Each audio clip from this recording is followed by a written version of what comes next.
کہ اللہ کے رسول صلی اللہ علیہ وسلم کا بھی فوکس نیک لوگوں کی طرف اور مومنین کی طرف ہونا چاہیے, اور آپ کو اور مجھے بھی اپنے دوستوں میں انہی کی طرف زیادہ انکلائنڈ ہونا چاہیے جن کے اندر گاڈ فیئرنگ کوالٹیز ہوں. تفسیر میں ایک واقعہ آتا ہے جو اس آیت کے شان نزول میں آتا ہے, وہ یہ کہ جس کی وجہ سے یہ آیت نازل ہوئی, مفسرین لکھتے ہیں کہ امیہ بن خلف جو تھا اور باقی جو قریش کے سردار تھے, انہوں نے رسول اللہ صلی اللہ علیہ وسلم کو ایک طرح سے ایک انسینٹیو دیا تھا کہ اگر آپ اپنے پاس سے یہ جو سیکنڈ کلاس سٹیزنز ہیں, بلال ہیں اور یہ عبداللہ ابن مسعود ہیں, اگر آپ ان کو ہٹا دیں تو ہم آ کر آپ کی بات سننے کو تیار ہیں. یعنی جب ہم آپ کی کلاس میں آئے مثال کے طور پہ, تو آپ کی کلاس میں جو ہیں وہ فلاں کیٹیگری کے لوگ نہ بیٹھے ہوئے ہوں. آج کی زبان میں ہمیں زیادہ اچھا سمجھ آتا ہے نا. تو ان قریش کے سرداروں کا اور اسپیسیفکلی امیہ بن خلف کی طرف سے یہ انویٹیشن رسول اللہ صلی اللہ علیہ وسلم کے پاس گیا تھا کہ اگر آپ اپنے سرکل میں سے, اپنی محفل میں سے یہ سیکنڈ کلاس سٹیزنز ہٹا دیں جن کو ہم کوئی ویلیو نہیں کرتے, بیکاز ان کی نظر میں حضرت بلال ابھی بھی کون تھے؟ غلام تھے نا. امیہ بن خلف کون تھا؟ انہی کے تو غلام تھے. امیہ بن خلف سے ہی تو حضرت ابو بکر نے حضرت بلال کو آزاد کروایا تھا, اور یہی امیہ بن خلف تھا جو حضرت بلال کی گردن میں جانور کی طرح رسی ڈال کر الٹا لٹا کر ان کو مکہ کی پتھریلی زمین کے اوپر گھسیٹا کرتا تھا, اور حضرت بلال کی زبان سے ایک ہی لفظ نکلتا تھا, احد احد احد احد. یہی علم تھا ان کے پاس, اور اسی علم پر جم گئے, اور یہی علم تھا ان کے پاس کہ اس علم کی برکت سے اور اس علم پر عمل کی برکت سے حضرت عمر رضی اللہ عنہ ان کو کیا کہا کرتے تھے؟ سیدنا, ہمارے سردار. یہ علم پر عمل کی برکتیں ہوتی ہیں جو انسان کو زندگی میں بھی ایلیویشن دے دیتی ہیں, اور آخرت کی ایلیویشن جو درجات ہوں گے وہ تو اللہ بہتر جانتا ہے. تو رسول اللہ صلی اللہ علیہ وسلم کو جب یہ ان کی ڈیمانڈ آئی قریش کے سرداروں کی کہ آپ ان لوگوں کو ہٹائیں اپنے پاس سے تو ہم آ کے آپ کی بات سنیں گے, تو اللہ کے رسول صلی اللہ علیہ وسلم کو بتا دیا گیا کہ آپ ان لوگوں کی قدر کیجئے جو محبت کے ساتھ اور خدا خوفی کے ساتھ دن اور رات اللہ کو پکارتے ہیں, دن اور رات اللہ کی رضا حاصل کرنے کے کام کرتے ہیں, انہی کے اوپر فوکس کیجئے. تو اس میں ایک آپ کی اور میرے لیے بھی جو لیسن آ رہا ہے وہ فرینڈشپ کے حوالے سے خاص آ رہا ہے, اس لیے کہ پیچھے اصحاب کہف کی کہانی تھی, اور اصحاب کہف, اصحاب از پلورل, جمع ہے, صاحبن کی جمع ہے اصحاب. اگر یہ ایک انسان ہوتا تو شاید اتنی ہمت نہ کر پڑتے. ہم اردو میں کہتے ہیں نا, ایک اکیلا اور 2 11. جب آپ مل جاتے ہیں تو آپ ایک اسٹرینتھ بن جاتے ہیں, ایک دوسرے کی سپورٹ بنا جاتا ہے. سورۃ صف میں مسلمانوں کی صفت آتی ہے کہ مسلمان بنیان مرصوص کی طرح ہوتے ہیں. بنیان مرصوص, کہ جو دیوار ایک بالکل اسپیسیفک پراپر پیٹرن میں بنی ہوئی ہوتی ہے, جس میں کوئی گیپ, کوئی اسپیس نہیں ہوتا, ساری برکس پراپرلی لگی ہوئی ہوتی ہیں. اور یہ ایسی دیوار ہوتی ہے جو ایک دوسرے کو سپورٹ کیسے کرتی ہے کہ پکڑ کے بھی رکھتی ہے اور ایک دوسرے کی کمی کو دور کرنے کی بھی کوشش کرتے ہیں. یہ ہوتے ہیں مسلمان. مسلمان یہ نہیں ہوتے اس کو دیکھا کتنا ٹیڑھا اسکارف پہنا ہوا ہے, اس کو دیکھا بالکل بھی اچھے ٹراؤزر نہیں پہنا ہوا. ہمارے ہاں تو ہم تو اسی کریٹیسزم میں ہی رہتے ہیں نا. اور سب سے پہلے اخلاق, سب سے پہلا اخلاق کا حق, آپ کے اخلاق کا حق کس کے اوپر آتا ہے؟ کس کے اوپر آتا ہے؟ آپ کے گھر والے. آپ کے گھر والے. ڈرائنگ روم مینرز تو بہت ہی آسان چیز ہے. باہر نکل کے محبت سے بولنا تو ایسے پھول جھڑتے ہیں ہماری زبانوں سے کہ کیا ہم جو ہیں وہ بکے کی دکان کھولیں گے سارے مل کے. اور گھروں میں دیکھا کرے مانسٹرز بنے ہوئے ہوتے ہیں ہم سارے کے سارے. ٹیمپرامنٹ ہی نہیں ایک نارمل لیول پر آتا, اور اوپر سے گرمی, اور اوپر سے رمضان, اور مزید اوپر سے لوڈ شیڈنگ. تو سب سے زیادہ آپ کے اخلاق کے جو مستحق لوگ ہیں, جن کا حق ہے آپ کے اوپر, وہ آپ کے گھر والے ہیں. جو بھی آپ کے گھر والے ہیں جن کے ساتھ آپ کا اٹھنا بیٹھنا ہے, آپ کا اخلاق ان کے ساتھ بہترین ہونا چاہیے. اور آپ کے لیے سب سے بڑا کنسرن یہی ہونا چاہیے کہ آپ ان کو اللہ کا بندہ بنانے کی فکر, دعا اور کوشش کریں. تو اللہ کے رسول صلی اللہ علیہ وسلم کو بھی یہاں پر یہی تلقین کی گئی کہ آپ صبر کیجئے. یہ آپ کے آس پاس کے مشرکین جو بھی باتیں کرتے ہیں کہ آپ کے آس پاس تو غریب غربا رف راف لوگ اکٹھے ہو گئے ہیں, ان کی باتوں پر کان مت دھریے, اور آپ ان مومنین کے ساتھ ہی اپنا معاملہ جو ہے وہ ولایت کا رکھیے. آگے فرمایا وَلَا تَعْدُ عَيْنَاكَ عَنْهُمْ, آپ ان سے جو ہے اپنی توجہ یا اپنی نگاہیں مت ہٹائیے، یعنی مومنین سے اپنی اٹینشن کو دور مت کیجیے.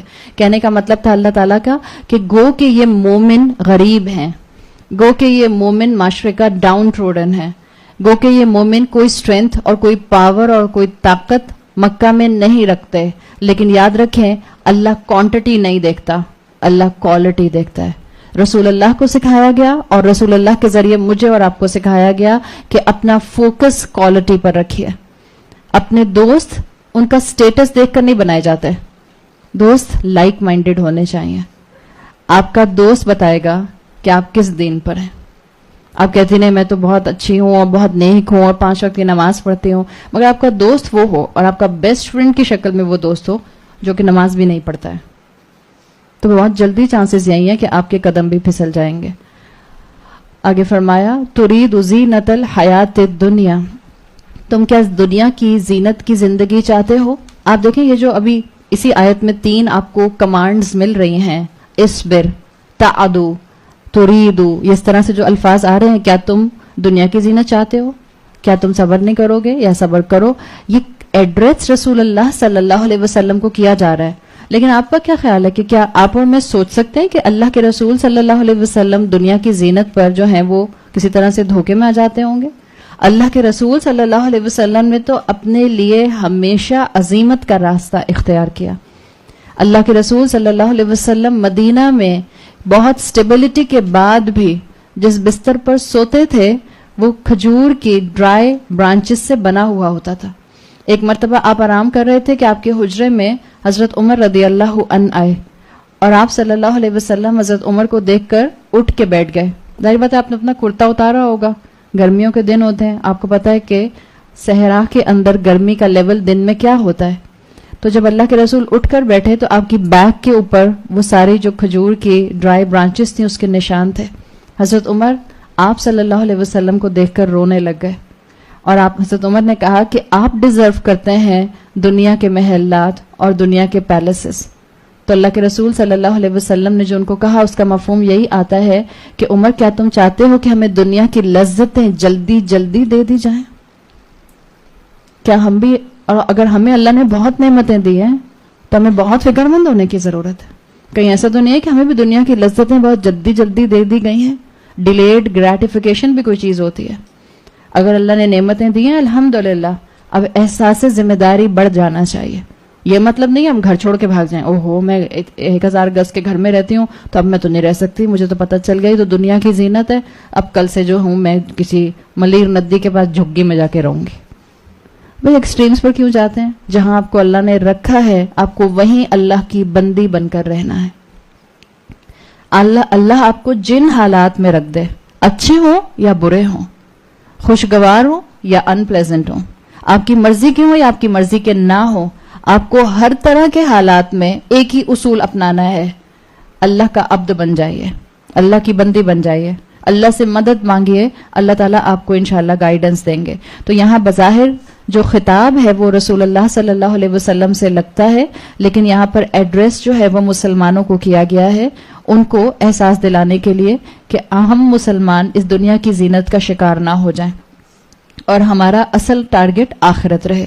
رسول اللہ کے تھرو امت کو پیغام دیا گیا ہے کہ دنیا کی زینت کے دھوکے میں مت آ جانا. آپ صلی اللہ علیہ وسلم کی سنن ابی داؤد میں صحیح حدیث آتی ہے، آپ نے فرمایا فَإِنَّمَا تُرْزَقُونَ وَتُنْصَرُونَ بِدُعَفَائِكُمْ، یقیناً بات تو صرف یہ ہے کہ تم اپنے کمزوروں کی وجہ سے مدد اور رزق دیے جاتے ہو. آپ کی اور میری زبان سے کبھی یہ الفاظ نہ نکلیں دیز تھرڈ کلاس سٹیزنز. لوگ بولتے ہیں اور یقیناً ناسمجھی میں بولتے ہیں. اگر کبھی ہماری زبان سے بھی نکلے ہوں گے تو لا علمی میں نکلے ہوں گے. ہمیں نہیں علم تھا کہ یہ کتنا سخت برا جملہ ہے. ہم نہیں بول سکتے. اپنے سے کسی کو سٹیٹس میں کم دیکھ کر اگر یہ سمجھنا کہ یہ جو ہے یہ بالکل تعریف کے اور محبت کے اور اخلاق کے قابل نہیں ہے تو یہ اللہ کی غضب کو بھڑکانے والی بات ہے. جس کو اللہ نے دولت دی ہے وہ یہ بات یاد رکھے کہ اللہ تعالیٰ نے اپنے رسول صلی اللہ علیہ وسلم کے ذریعے یہ بات بتائی ہے کہ تم کو رزق اور مدد تمہارے ضعفاء کمزوروں کے ذریعے دیا جاتا ہے. اور جو غریب ہیں غریبوں کو بھی بیلنس مینٹین کرنے کی ضرورت ہے. ہمارے ہاں ایکسٹریمز پر معاملے جاتے ہیں. ہر غریب انسان یہ مت سمجھے اور سمجھنا بھی نہیں چاہیے کہ جو اس کو امیر نظر آئے گا ضرور یہ حرام کماتا ہے جبھی اس کے پاس اتنی دولت ہے. حضرت عثمان رضی اللہ عنہ کے بارے میں کیا خیال ہے؟ حضرت عبد الرحمن بن عوف کے بارے میں کیا خیال ہے؟ یہ سارے کے سارے، اور آپ اس کے بعد لائن سے دیکھتی جائیے اپنے ائمہ کرام کے اندر، اللہ نے ایک سے ایک کو بہترین دنیا سے نوازا تھا اور اس کے حلال کمانے والے تھے. بیلنس مینٹین کرنے کی ضرورت ہے. جو دولت والے ہیں وہ دولت کو حاصل کر کے اس کو اپنی دنیا کی طاقت کا ذریعہ نہ بنائیں، اور جن کو اللہ تعالیٰ نے دنیا میں آزمائشوں میں رکھا ہے وہ صبر کر کے اللہ کے قریب ہو کے اپنی زندگی کو بہتر کرنے کی کوشش کریں. اس لیے کہ اللہ تعالیٰ دونوں کو آزما رہا ہے. اللہ دے کر بھی آزماتا ہے اور اللہ لے کر بھی آزماتا ہے.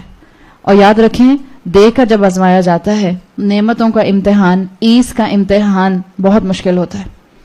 مشکلات میں انسان اللہ کے قریب آ جاتے ہیں، لیکن جب نعمتیں برسنا شروع ہو جاتی ہیں، جب اللہ لگژوریس لائف سٹائل میں رکھنا شروع کر دیتا ہے انسان کو، تو انسان کے اندر چانسز آ جاتے ہیں کہ انسان اللہ سے دور ہو جائے گا. تو بتا دیا کہ کوئی بھی ہو اپنا فوکس دنیا کی زینت پر مت رکھو. اصل میں فوکس کیا ہونا چاہیے؟ وہ جو ہم پیچھے پڑھ آئے ہیں، اللہ نے زمین کو زینت بنایا ہے لِنَبْلُوَهُمْ أَيُّهُمْ أَحْسَنُ عَمَلًا. دونوں کے لیے آزمائش ہے. اللہ دیکھنا چاہتا ہے کہ کون بہتر عمل کرتا ہے. ورنہ یاد رکھیے جو دنیا کی زینت ہے نا، it's like a fairy tale. اور ہم سب کو فیری ٹیل سننے کا اور پڑھنے کا اور دیکھنے کا بہت شوق ہے. بیوٹی اینڈ دا بیسٹ کا حیضہ تو ابھی ہم سب کو بھی لیٹسٹ ہو ہی گیا تھا، اور ہم جیسی عمر کی خواتین بھی ایک دفعہ وہ کلپ آتا تھا ٹریلر تو دیکھنے پہ مجبور ہو ہی جاتا ہے، اس لیے کہ وہ بچپن سے دماغوں میں بیٹھا ہوا ہے نا. اور وہ جو فیری ٹیل ڈائلما ہے وہ تو بہت ہی پیتھیٹک ہے.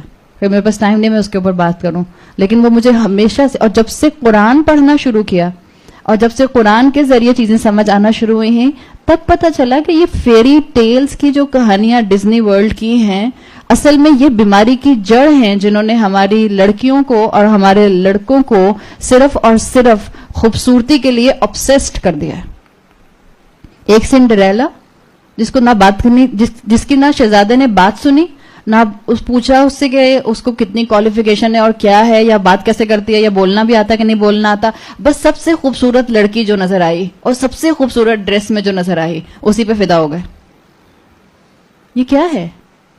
یہ دنیا کی زینت کی نظر نہیں ہے کیا؟ اور ہم 2-2 سال سے 1-1 سال کے بچوں کو بچپن سے دکھا، اور ہم نے بھی دیکھی ہیں اور ہمیں بھی ایسی اچھی لگتی تھی. But it's a fact. بیمار قسم کی کہانیاں لگتی ہیں اب مجھے جب ان کو دیکھتی ہوں. اور ہماری بچیوں کے اندر یہ دماغوں میں کیوں ڈال دیا کہ جب شوہر آئے گا then actually they will be complete? نہیں، ان کی ایک اپنی پرسنالٹی ہے. وہ سنو وائٹ جو سوئے جا رہی ہے آؤٹ آف دا وے ایک آدمی آتا ہے اور اس کو کس کرتا ہے اور اس کے بعد وہ جاگ جاتی ہے، چلو جی. اور اس کے بعد کیا ہوتا ہے وہ تو بتاتے ہی نہیں ہیں. یہاں جتنی بھی شادی شدہ خواتین بیٹھی ہیں وہ بتائیں گے اس کے بعد کیا ہوتا ہے. صرف وہ فیری ٹیل کا ایک بہت اچھا سا کرٹن بنا کر دنیا پر ڈال دیا. اور بچیاں obsessed ہیں. اچھا کپڑا ان کو کیوں پہننا ہے، اچھا ان کو کیوں لگنا ہے، ان کو خوبصورت کیوں بننا ہے. حیضہ ہو گیا پوری قوم کو جو ہے کہ ان کے بال سیدھے ہو جائیں اور ان کی رنگت سفید ہو جائے. یہ کیا ہو رہا ہے؟ یہ وہی اس وقت سے جو انگرینڈ چیزیں پمپ ان ہوئی ہیں ڈزنی ورلڈ کی، وہ اصل میں جیسے جیسے انسان بڑا ہوتا جاتا ہے وہ باہر آتی جاتی ہیں. Be confident. اللہ نے جیسا مجھے بنایا ہے، اللہ تو احسن الخالقین ہے. ہم اللہ کی تخلیق میں کوئی کمی پاتے ہیں جو ہم اتنا پاگل ہو جاتے ہیں؟ اللہ نے مجھے اور آپ کو پرفیکٹ بنایا ہے، اشرف المخلوقات بنایا ہے. ہر انسان اپنی جگہ مکمل ہے. بچیوں کو یہ کہہ کہہ کے بھی ان کا ذہنی طور پر ان کو ٹارچر کرنا، ان کی شادی نہیں ہو رہی، ان کی شادی نہیں ہو رہی، ان کی شادی نہیں ہو رہی. دس از سو بیڈ. آپ کیا چھوڑ کر جائیں گے اپنے پیچھے؟ شادی ہونا یا نہ ہونا کوشش آپ کریں گے، آپ اصحاب کہف سے سیکھتے ہوئے آ رہے ہیں، آپ ایفرٹ ڈالیں گے. لیکن اگر تقدیر میں نہیں ہے تو نہیں ہوگی. اسی طرح جس عورت کے بچے نہیں ہوتے ہیں، پوچھ کے اس بیچاری کو ایموشنل ٹراما کا شکار کر دیتے ہیں. شادی کو کتنے مہینے ہو گئے بھئی، آپ ہر دفعہ کیوں پوچھتے ہیں؟ وہ کیا اپنے یہاں اسٹیکر لگا کے پھرے کہ میری 7 جون کو مثال کے طور پر شادی ہوئی تھی؟ اور یہ پوچھنے کا مقصد کیا ہوتا ہے؟ زیادہ تر ذرا بڑی عمر کی خواتین نہیں پوچھتی ہیں، آپس میں فرینڈس نہیں پوچھتی ہیں. فرینڈس کو پتا ہوتا ہے کہ اٹ ول ہرٹ ہر، خاموش رہتی ہیں کہ وہ بار بار پوچھنے کی کوئی تک نہیں بنتی. وہ بڑے کہتے تھے، میری ساس کہا کرتی تھی جب چاند چڑھتا ہے تو زمانہ دیکھتا ہے، بھائی جب وہ بیچاری پریگننٹ ہوگی تو سبھی کو نظر آ جائے گا. آپ کو کیا مسئلہ ہے؟ آپ نے اس کا بچہ لے جانا ہے اور پھر راتوں میں آپ جاگیں گے اس کی جگہ, کہیں گی بہن تم سو جاؤ, اب تمہاری نیند پوری ہو جائے گی. ویسے ہی تم کو اس وقت ڈپریشن ہو رہا ہوگا ڈلیوری کے بعد, تو میں تمہارا بچہ سنبھال لیتی ہوں. بچے ہم سے سنبھالے نہیں جائیں گے کسی کے, بہن کے نہیں سنبھالے جاتے, دوستوں کے کیا سنبھالیں گے؟ بچہ سنبھالنا آسان کام ہے. یہ دنیا کی زینت ہے, اس کے پیچھے سے اس دنیا کو تلاش کریں. یہ تو ایک ڈیلوژن ہے. میٹرکس کی مووی دیکھی تھی نا, بہت پرانی ہو گئی اب تو. اس کے پیچھے دیکھیں اصل میں حقیقت کیا ہے. یہ جو نظر آ رہا ہے یہ کچھ بھی نہیں ہے. سائملٹینیسلی دو جہان کام کر رہے ہیں اس وقت.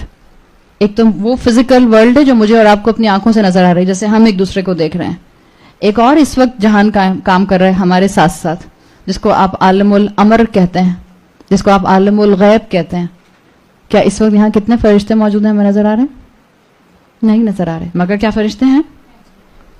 اگر فرشتہ نظر نہیں آ رہا, اس کا ہرگز یہ مطلب نہیں ہے کہ فرشتہ نہیں ہے. ہمیں پورا یقین ہے عالم الغیب کے اوپر. تو یہ دنیا کی حقیقت تو سمجھیں. یہ دنیا اس وقت اپنے پورے گلیمر کے ساتھ جیسی نظر آ رہی ہے, یہ صرف ایک دھوکے کا سامان ہے.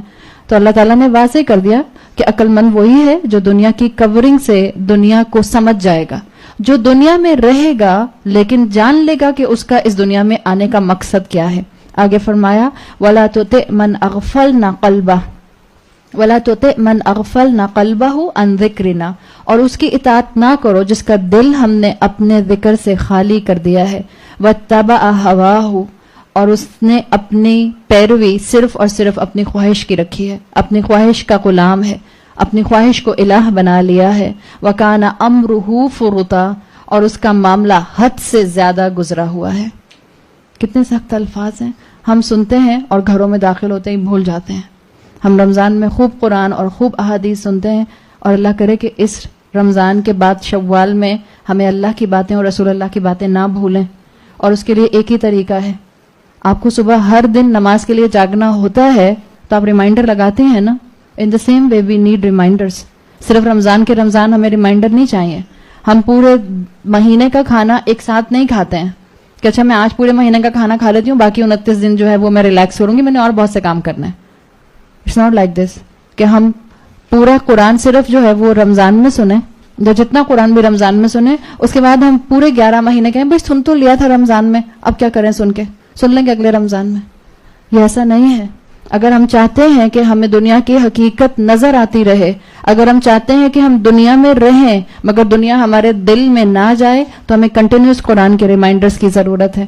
آپ صلی اللہ علیہ وسلم نے فرمایا, آپ کی حدیث میں آتا ہے, اس دنیا کی حقیقت کیا ہے اس کو اللہ کے رسول نے ڈسکرائب کیا. آپ نے فرمایا 3 چیزیں تمہیں تمہاری قبر تک فالو کرتی ہیں, اہلہ و مالہ و عملہ. انسان کا مال, انسان کے گھر والے, اس کے رشتہ دار اور اس کی اولاد, اور اس کا عمل. 3 چیزیں قبر تک اس کو فالو کرتی ہیں. آپ نے فرمایا 2 چیزیں واپس پلٹ جاتی ہیں, اور صرف قبر میں ایک ہی ساتھ جاتا ہے.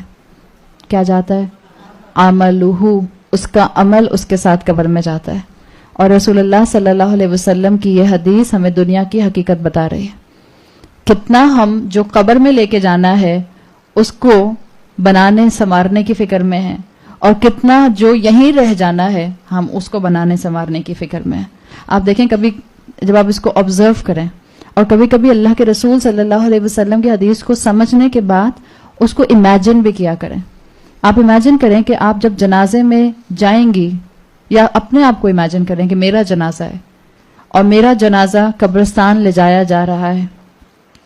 میری اولاد جائے گی ساتھ میں, میرے گھر والے جائیں گے, رشتہ دار جائیں گے, تو مال کیسے جاتا ہے؟ ہم تو کہتے ہیں نا کہ انسان کی آنکھیں بند ہوتی ہیں تو مال چھوٹ جاتا ہے. اللہ کے رسول کی حدیث کیا بتا رہی ہے کہ مال قبرستان تک جاتا ہے. اس لیے کہ جب آپ کے رشتہ دار اور آپ کی اولاد اور آپ کا شوہر قبرستان میں آپ کو دفنانے کے لیے جائے گا, تو جو لباس ان کے جسموں پر ہے, آپ کے جسم پر تو کفن ہے, ان کے جسم پر تو وہی ڈیزائنر کلوتھس ہیں نا, ان کے ہاتھوں میں تو وہی رولیکس کی گھڑیاں ہیں یا جو بھی گھڑیاں ہیں, انہوں نے تو وہی اپنے جو ہیں وہ والیٹس لیے ہیں جو وہ یوز کرتے ہیں, وہ انہی گاڑیوں میں بیٹھ کے جائیں گے جو گاڑیاں دنیا کی زینت ہیں. تو آپ کا مال آپ کے ساتھ قبرستان تک جاتا ہے. پھر کیا ہوتا ہے؟ یہ مال تو واپس لوٹ جاتا ہے.